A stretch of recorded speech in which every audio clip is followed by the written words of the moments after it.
우리 전도자와 한번 인사하겠습니다. 오늘도 수고 많으셨습니다. 함께 예배하니 좋습니다. 한번 축복합시다.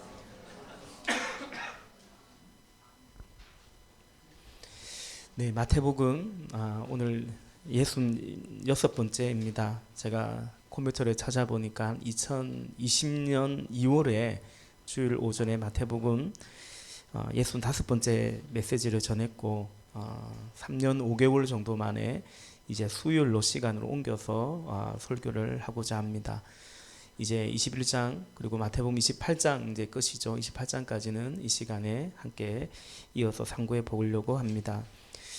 예수님이 이제 저 북쪽 갈릴리를 떠나서 이 사마리아를 지나 남쪽에 있는 예루살렘에 올라오셨습니다. 공생의 가운데 여러 번 예루살렘을 방문하셨어요. 뭐 2번 방문했다 혹은 3번 방문했다, 학자들의 견해는 좀 다릅니다만은 오늘 본문에 예수님이 이제 예루살렘에 오르셨는데 이제 절기를 따라서 예루살렘에 오르셨는데 이제 마지막이 되죠. 이제 며칠 후 예수님은 십자가에 달려 죽으십니다. 오늘 본문에 보면 예수님이 예루살렘 성전에 들어가셔서 이른바 성전을 정화하시는 사건, 성전 정화하시는 장면을 보게 됩니다. 12절에 보면 지금 예루살렘의 성전의 상황은 이러합니다. 예수께서 성전에 들어가셔서 성전 뜰에서 팔고 사고 하는 사람들을 다 내쫓으시고 돈을 바꾸어 주는 사람들의 상가, 비둘기를 파는 사람들의 의자를 둘러 엎으시고, 우리 13절 같이 볼까요? 시작. 그들에게 말씀하셨다.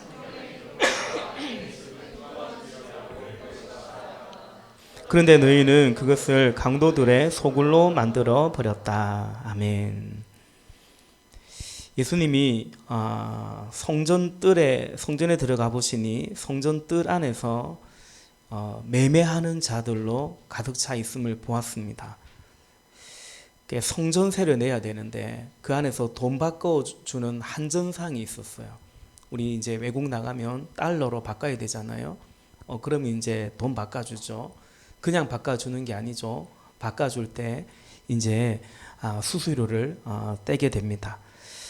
또 성전에 오면 제물을 바쳐야 되거든요. 근데 제물은 엄격한 규정이 있습니다.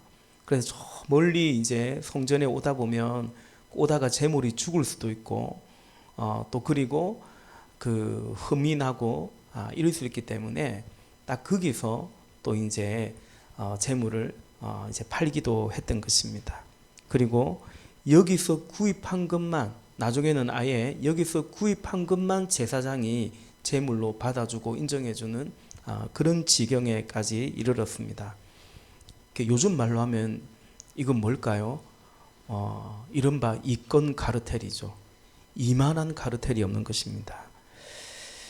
이런 성전을 예수님께서 어떻게 이제 진단하냐, 판단하시느냐? 13절에 보니까 강도들의 소굴로 만들어 버렸다 했습니다. 정확하시고 예리한 진단입니다. 이들은 더 이상 종교 지도자들이 아니고 그야말로 날 강도들입니다. 성전을 그들의 소굴, 강도들의 소굴로 만들어 버렸습니다. 예수님은 질타하시고 그리고 행동하십니다. 행동하는 양심이셨습니다. 그들을 내쫓으시고 매매하는 그 모든 직기들을 엎어버리기까지 하셨던 것입니다. 오늘 본문과 병행 본문이 요한복음 2장도 있고 또 마가복음 11장 또 누가복음 19장이 다 이제 사복음서에 다 이 장면이 나오는데요. 누가복음 19장에 보면 어떤 기록이 있냐면 이 사건 이후로 대제사장들과 율법학자들, 서기관들이 예수를 죽이기로 이제 그들이 결심했음을 기록하고 있습니다. 지금까지도 예수님이 눈에 거슬렸는데 이제 이 사건을 계기로 도저히 안 되겠다. 죽여버려야겠다. 예, 그렇습니다. 이들이 가장 중요하게 여기는 바로 그것에 예수님이 도전해 오신 거죠. 이 성전 안에서 있는 이 기득권, 이 이권 카르텔에 예수님이 정면으로 도전해 오셨기 때문입니다. 이들이 예수님을 죽일 때 어떤 죄명을 뒤집어 세워서 죽이냐면 신성모독이라는 죄로 죽입니다. 빌라도에게 고발할 때도 그렇게 고발합니다. 그런데 아닙니다. 신성, 하나님의 이름, 하나님의 명예, 이 종교 지도자들은 별로 관심이 없습니다. 이들은 오직 자신들의 이권, 이미 가지고 있는 그것들을 어떻게 지켜낼 것인가. 그런데 거기에 도전한 예수를 이제 제거하려고 했을 뿐입니다. 우리가 알기로 예수님은 온유하시고 겸손한 분이십니다. 그러나 예수님은 때로 아주 거친 말도 독설도 하셨습니다. 이 해칠한 무덤 같은 이들이여 화 있을진저 외식하는 자들이여 위선자들이여. 예수님은 그렇게 말씀도 하셨습니다. 그리고 오늘 본문에서는 행동까지도 하셨습니다. 그런데 여러분, 오늘 이 장면까지도 예수님의 온유입니다. 성경이 말하는 온유는 하나님께 통제되어 있는 것을 말하기 때문입니다. 지금 예수님께서 육신적인 혈기를 부리시는 것이 아닙니다. 하나님의 그 심정 안에서 그 불의와 이들이 누리는 것만큼이나 백성들은 어떻게 됩니까? 고통을 받는 거죠. 백성들의 등골을 빼먹고 있는 것입니다. 이들의 불의와 맞서고 있는 것입니다. 또한 여기까지가 겸손입니다. 여러분, 성경이 말하는 겸손은 뭐냐면 그 모습 그대로가 겸손입니다. 종종 말씀드리지만 사람들이 세례 요한에게 당신이 그리스도가 아니냐라고 했을 때 세례 요한이 나는 그리스도가 아니다라고 했습니다. 그것은 세례 요한의 겸손입니까? 아닙니다. 사실입니다. 그렇죠. 그래서 세례 요한이 그리스도가 아니기 때문에 아니다고 한 것입니다. 오늘 예수님이 하나님의 아들로서 아버지의 집을 이렇게 강도의 소굴로 만들어버린 자들을 향해서 분노하시는 것은 결코 교만이 아닌 것입니다. 그런 다음에 예수님께서 성전 안에서 어떤 일을 하셨는가? 14절 말씀입니다. 같이 봅니다. 14절. 성전 뜰에서는 눈먼 사람들과 다리를 저는 사람들이 예수께 다가왔다. 예수께서는 그들을 고쳐주셨다. 아멘. 성전 뜰에 온 이들이 있습니다. 병든 자들이었습니다. 왜 여기 왔냐면 하나님의 은혜를, 병고침을 바라던 자들입니다. 그런데 이들이 지금까지 성전에서 외면당하고 있었던 것입니다. 관심이 없죠. 제사장도 율법학자도 이 사람들에게는 관심이 없습니다. 성가시고 귀찮은 존재일 뿐입니다.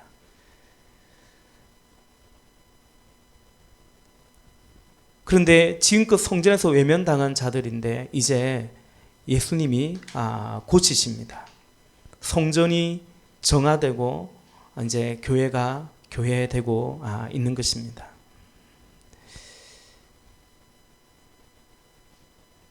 계속해서 우리 15절 보겠습니다. 15절 또 함께 있습니다. 그러나 대제사장들과 율법학자들은 예수께서 하신 여러 가지 놀라운 일과 또 성전 뜰에서 다윗의 자손에게 호산나 하고 외치는 아이들을 보고 화가 나서 16절 예수께 말하였다. 당신은 아이들이 뭐라 하는지 듣고 있소. 여기까지만 보겠습니다. 대제사장들, 율법학자들이 예수님께 따집니다. 뭘 따지고 있습니까? 일단은 예수님이 그렇게 매미하는 자들의 내쫓고 상을 뒤집어 엎고 그것은 당연하겠지만 그보다는 뭘 이들이 따지고 있냐면 성전뜰에서 이렇게 어쩌면 부정한 자들이죠. 병든 자들, 이들은 율법으로 부정한 자들이거든요. 그들과 접촉하고 그들을 고친 것에 대해서, 그리고 어린아이들이 자꾸 소리를 질러요. 뭐라고 소리 질렀냐면 호산나, 호산나 외치고 있는데 그 아이들 조용히 하게 해야지 왜 말리지 않느냐라고 예수께 오히려 호통을 치고 따지듭니다. 호산나의 뜻은 뭐냐면 히브리어인데요, 우리를 구원하소서라는 뜻입니다. 우리를 구원하소서. 한번 따라해 볼까요? 우리를 구원하소서. 우리를 구원하소서. 호산나입니다. 또 그 호산나가 또 확장된 뜻은 뭐냐면 그렇게 우리를 구원하신 주님을 찬양합니다 라는 뜻을 가지고 있습니다. 여러분, 이것은 성전의 교회의 본질적인 기도이고 찬양 아니겠습니까? 우리를 구원하소서. 교회란 모름지기 그 기도가 끊임없이 있는 곳이죠. 우리를 구원하소서.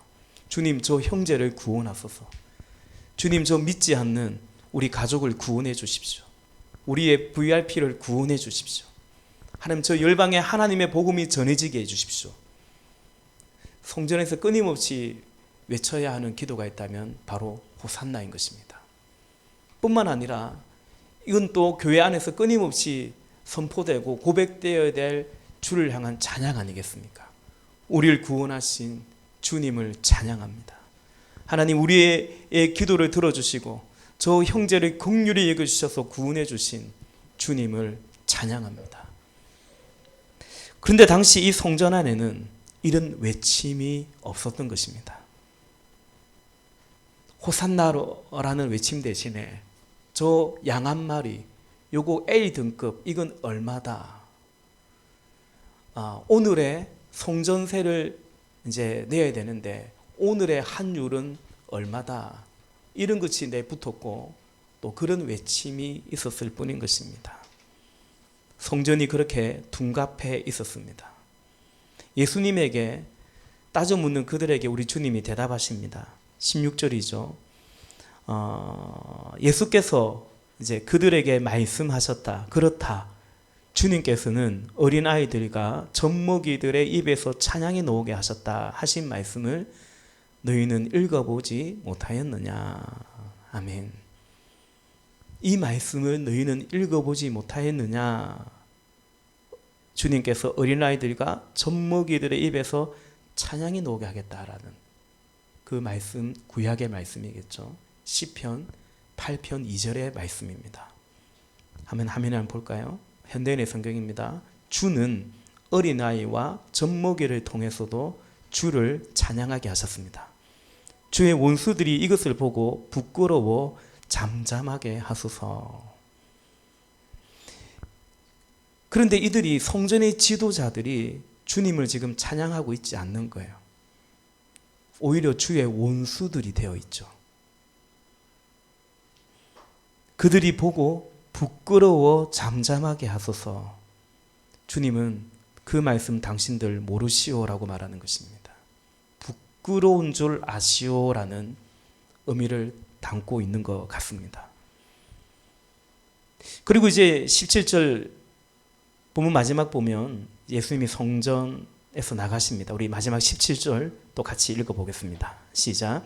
예수께서 그들을 남겨두고 성 밖으로 나가 지내셨다. 아멘. 예수님은 성전 밖으로, 그리고 아예 예루살렘 성 밖으로 나가십니다. 저녁이 된 것입니다. 그리고 예수님이 어딜 가셨냐? 베다니에 가셨습니다. 거기서 지내셨다, 묵으셨습니다. 베다니는 여러분 제가 말씀드린 적도 있죠. 베다니는 어떤 동네냐면 문둥이 나병 환자 촌입니다. 복음서에 보면 베다니 그 문둥이 시몬의 집에서 한 여인이 그 값진 향유 옥합을 깨워 예수님께 부어드리는 사건이 일어나죠. 또 그 동네에 누가 살았냐면 나사로가 거기 살았습니다. 예수님이 요한복음에 나사로를 뭐라고 말하냐면 내 친구 나사로라고 말했습니다. 예수님은 예루살렘에 이렇게 들리실 때마다 주로 어디에서 묵으셨냐면 이곳 베다니에 가서 묵으셨습니다. 예수님은 예루살렘 성전에 오르셔서 지극히 높으신 하나님을 경배했습니다. 기도했습니다. 그리고 나서는 예수님은 성전 밖에 나가서는 세상으로 나가서는 낮은 곳으로 베다니로 가셨던 것입니다. 이것이 예수님의 삶이었습니다. 예루살렘에서만 그런 것이 아니고 예수님은 늘 새벽 미명이면 그 조용한 곳에 나가서 가장 높으신 하나님 앞에 기도하였고, 그리고 그날 하루는 또 당신이 필요한 것이 아니라 당신을 필요로 하는, 건강한 자에게는 의사가 필요 없고 병든 자에게 의사가 필요한 것처럼 인자는 죄인을 구하러 오셨다라고 말씀하시면서 예수님은 새벽 미명에 높으신 주님 앞에 경배하였고 기도하였고, 그리고 그 하루는 낮은 곳으로, 하나님의 은혜가, 하나님의 사랑이 필요한 곳으로 그렇게 가셨던 것입니다. 우리가 예수님을 믿게 된 것은 오늘 예수님이 바로 그곳으로 베다니로 가셨듯이, 우리가 예수님을 믿게 된 것은 낮고 천한 나에게, 우리의 인생에 찾아와 주셨기 때문입니다. 그러나 여러분, 오늘 본문에 나와 있는 것처럼 하나님을 믿는 것 같지만, 더욱이 종교 지도자들까지 되어 있지만, 그러나 하나님을 진정 예배하지 않는 자들은, 또 그런 교회는 낮은 곳으로 가지 않습니다. 끊임없이 높아지려고 합니다. 그리고 그런 삶의, 그런 여정의 디딤돌처럼 신앙을 생각합니다. 하나님을 그렇게 바라보는 거죠. 오늘 본문 말씀을 정리하면서 또 묵상하면서 몇 가지 메시지를 나누고자 합니다. 오늘 말씀의 제목처럼 성전을 정하신 예수님께서 우리 교회도, 또 우리 각자가 바로 주의 성전인데요, 우리도 이렇게 정화시켜 주십시오. 그런 기도와 소망을 담아서 몇 가지 말씀을 전하고자 합니다. 첫째, 생각해 보고 싶은 것은 교회가 무엇인가? 교회와 오늘 나와의 관계는 어떤 것인가? 라는 점입니다. 오늘 본문과 병행 본문 가운데 하나인 요한복음 2장을 잠깐 보면요, 2장 16절과 17절입니다. 우리 화면 있는데요, 제가 읽을게요. 비둘기 파는 사람들에게는 이것을 걷어치워라. 내 아버지의 집을 장사하는 집으로 만들지 말아라 하고 말씀하셨다. 말씀이 안 맞죠? 이거 제가 현대인의 성경을 읽었네요. 제가 죄송해요. 이거 제가 읽는 건 현대인의 성경입니다. 눈으로는 보십시오. 제자들은 주님의 집을 생각하는 열정이 나를 삼킬 것이다 하고 기록한 성경 말씀을 기억하였다. 아멘. 세번역이든 현대인의 성경이든 예수님은 예루살렘 성전을 뭐라고 말씀하시냐면, 제가 최근에도 그런 말씀 드린 적이 있죠. 내 아버지의 집이라고 말씀하십니다. 17절에서 제자들은 예수님의 이 모습을 보면서 막 판을 뒤집어 엎으시고 채찍으로 내치시고, 제 아들이 예수님의 그 장면을 목격하면서 놀라는 거죠. 아니, 우리 주님에게 저런 모습이 있단 말인가? 완전 상남자네. 하여튼 그런 모습을, 평소와 좀 다른 모습을 본 거죠. 그런데 와, 예수님이 열받았나 보다. 오늘 엄청 너무 화가 나셨나 보다. 와, 한성질 하시네. 그게 아니라 그 모습을 보면서 제 아들이 어느 한 성경 구절이 떠올랐다라는 거예요. 주님의 집을 생각하는 열정이 나를 삼킬 것이라고 기록한 성경 말씀이 기억났다라는 거예요. 시편 69편 9절의 말씀입니다. 다윗의 시인데요, 주님의 집에 쏟은 내 열정이 내 안에서 불처럼 타고 있습니다. 그러나 주님을 모욕하는 자들의 모욕이 나에게로 쏟아집니다. 그 말씀이 떠올랐다는 거예요. 그렇습니다. 다윗의 고백 그대로 이것은 예수님에게 성취되었습니다. 예수님이 아버지의 집, 주님의 집을 사모하신 그 열정만큼이나 주님을 모욕하는 자들로부터 예수님은 미움을 받으셨죠. 이건 오늘 우리도 그럴 수 있습니다. 주님을, 주의 가시적인 몸인 주의 교회를, 또 주님이 원하시는 그 영혼을, 목장을 섬겨갈 때 그 열정만큼이나 세상 사람들은 이해 못할 수 있고 믿는 우리의 가족도 이해 못할 수 있고 사실은 그럴 수 있기 때문입니다. 예수님이 성전을 그렇게 사랑한 것은, 열정을 쏟으신 것은 그것이 아버지의 집이셨기 때문입니다. 그 성전과의 관계가 아니죠. 하나님과의 관계 때문이었다라는 것입니다. 여러분, 우리가 주의 교회를 사랑하는 이유는 주님을 사랑하기에 주의 교회를 사랑하는 것입니다. 여기서 중요한 것은 한 방향만 있을 수는 없다라는 것입니다. 무슨 말이냐면, 주님은 사랑하는데 그분의 몸된 주의 교회에는 관심이 없다든지, 혹은 주님을 사랑하지 않는데 또 주의 교회 일은 열심히 한다든지, 그를 그렇게 분리될 수는 없는 것입니다. 안타깝게도 오늘 이 시대 가운데 이런 부분이 심하게 무너져가고 있는 것 같습니다.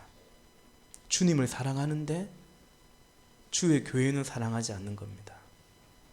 하나님은 믿는데 자신이 속한 교회가 없는 사람들도 있습니다.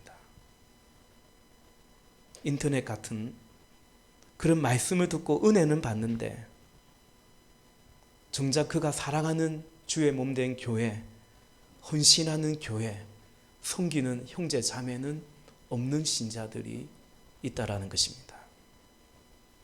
요즘 이런 신자들이 왜 많아졌는가?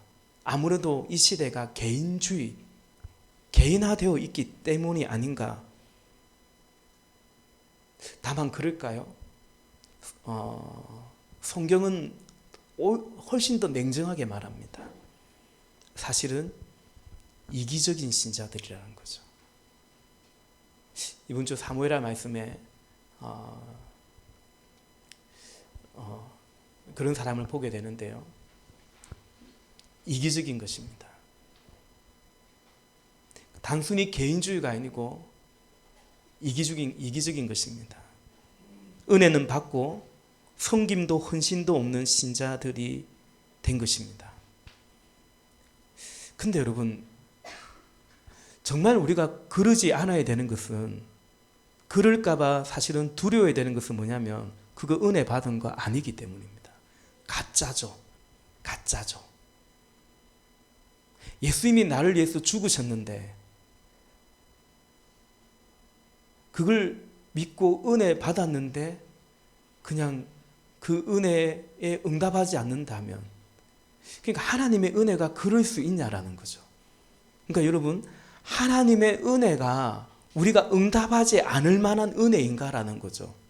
그 은혜 아니거든요. 그 가짜입니다. 은혜 받은 거 아닙니다. 뭐 좀 깨달은 정도, 배운 정도라고 할 수 있죠. 그런 은혜도 가짜고 그런 신앙생활도 결과적으로 가짜라는 것입니다. 그런데 사실 그걸 잘 모르는 것 같아요. 그리고 그걸 잘 알려주지 않는 것 같아요. 최영기 목사님은 온라인 교회, 우리 코로나를 지나면서 온라인 교회들이 실제로 생겨나기도 하고, 그 온라인 교회를 최영기 목사님은 어느 글에서 동그란 네모라고 정의했습니다. 동그란 네모, 그런 거 있습니까? 그런 교회는 사실 교회일 수 없다라는 뜻입니다. 왜냐하면 물론 코로나같이 이런 특수한 상황이면 우리가 온라인 예배 최선을 다해서 드려야 되죠.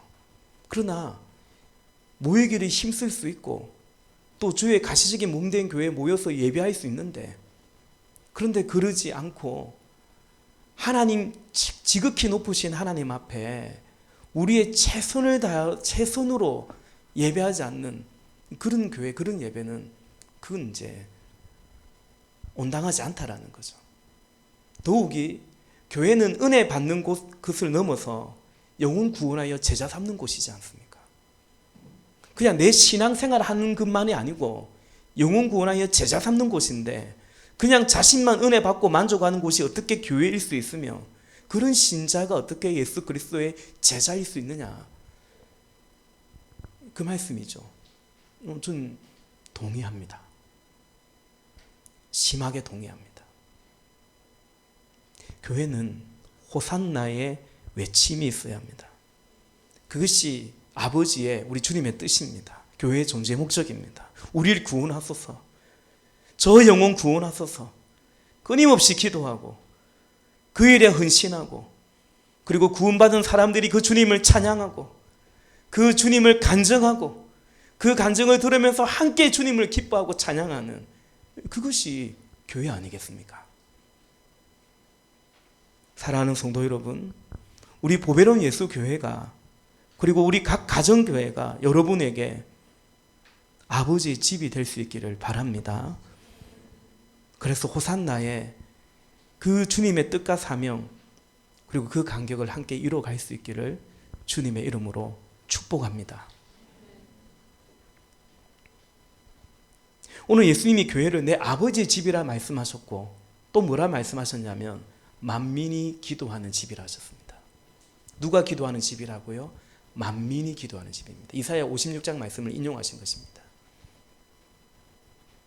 오늘 새벽에도 그런 말씀 드렸습니다마는 하나님께서 아브라함을 구원하고 복 주시고 그게 끝이 아니에요. 더 나아가 아브라함을 통해서 다른 사람도 복을 주고 다른 사람도 구원하기를 원하시는 것입니다. 그래서 여러분 함께 통독하시죠. 창세기 19장에서는 아브라함이 그걸 자꾸 잘 못 깨달으니까 여전히 아브라함의 관심은 자손 혈육이고요. 그걸 믿다가 또 믿음이 흔들리기도 하고, 그러니까 하나님께 삐지기도 하고요. 하나님 나한테 해준 거 있습니까? 이러기도 하고요. 그리고 또 자기 힘으로 하갈을 통해서 이스마엘 같은 낳아버리고요. 하나님이 그 아브라함을 다루어 가시죠. 빚어 가시죠. 아예 창세기 19장에서는 굉장히 노골적으로 내가 너 왜 불렀는 줄 아니? 너 어떤 인생이 되는 줄 아니? 너를 향한 나의 계획이 뭔지 아니라고 19장에서 노골적으로 그 이름을 바꾸시면서 알려주시잖아요.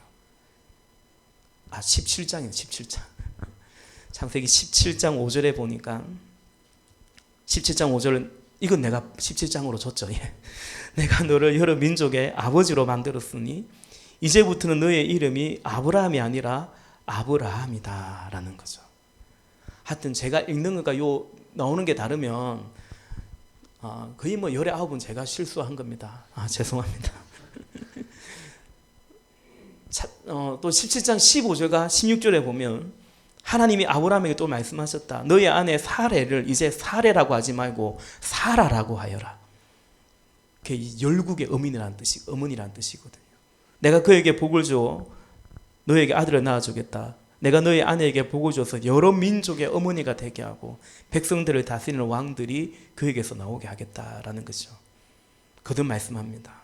교회는 호산나의 외침, 호산나의 열매가 맺히는 곳입니다. 그 열매가 우리 아닙니까? 우리 아닙니까? 그죠? 나의 구원과 다른 사람의 구원으로 인하여 끊임없이 기도하고 그 구원의 은혜의 감격 속에 하나님을 기뻐 찬양하는 곳이 교회죠. 아침에도 그런 말씀 드렸습니다. 가만히 보면 나의 구원에도 관심이 없고요. 다른 사람의 구원에도 관심이 없는 사람들이, 신자들이 적지 않습니다. 나의 구원에도 관심이 없어요. 구원은 이미 받았다고 생각하기 때문에요. 은혜로 받은 거니까. 빌립보서 2장의 말씀처럼 두렵고 떨리는 마음으로 너의 구원을 이루어가라. 그런 거 잘 생각하지 않는 거죠. 바울이 그 영적인 아들이요 에베소 교회의 목사인 디모데에게 믿음의 선한 싸움을 취해서 선한 싸움을 해서 영생을 얻으라고 말하는데, 뿐만 아니라 사도 바울도 내가 남에게 그리스도를 전파한 후에 나는 버림을 받을까 두렵다고 고백하는데, 두렵고 떨리는 마음으로 구원을 이뤄가는 자신의 구원에 대해서 관심이 없어요. 더 나아가 다른 사람의 구원에도 별 관심이 없는 그런 신자들, 그런 신자들이 다수인 그런 교회들이 적지 않습니다. 저는 이것이 오래전부터 목사로서 가지고 있던 하나의 고민이었습니다.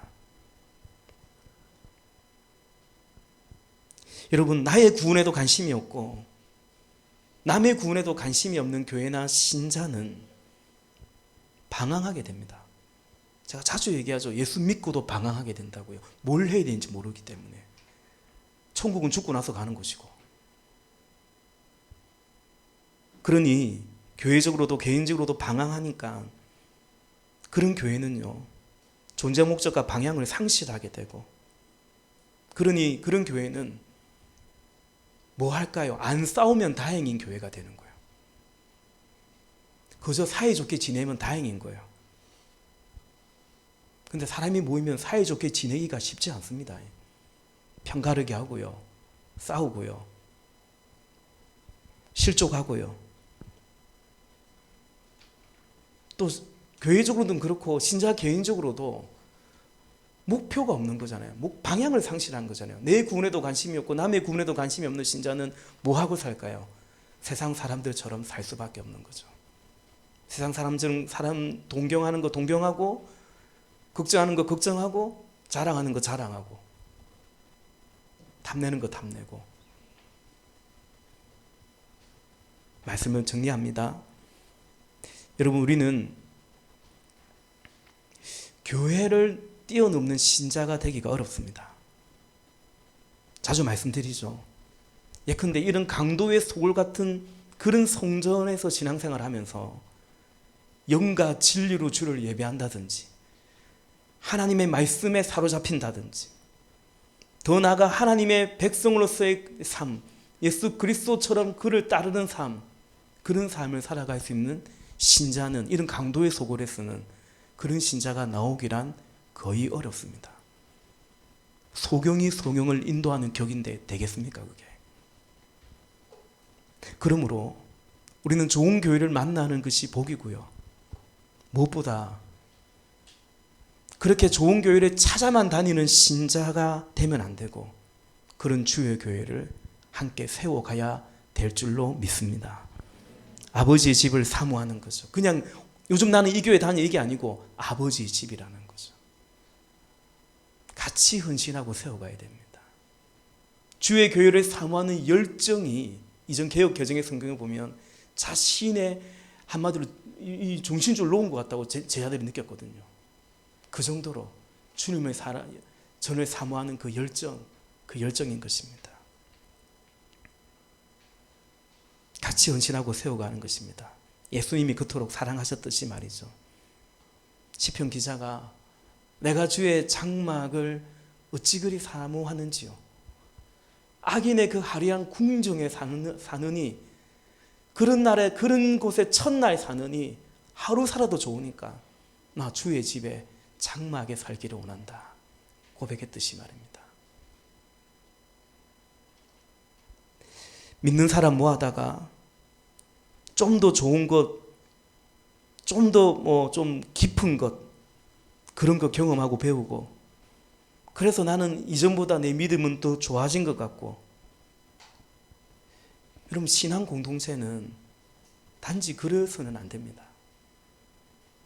하나님이 외아들을 주시면서까지, 하나님이 당신의 외아들을 주시면서까지 우리에게 주고자 하신 것은 좀 더 나은 삶의 질, 좀 더 깊은 신앙, 이 정도를 위해서 우리에게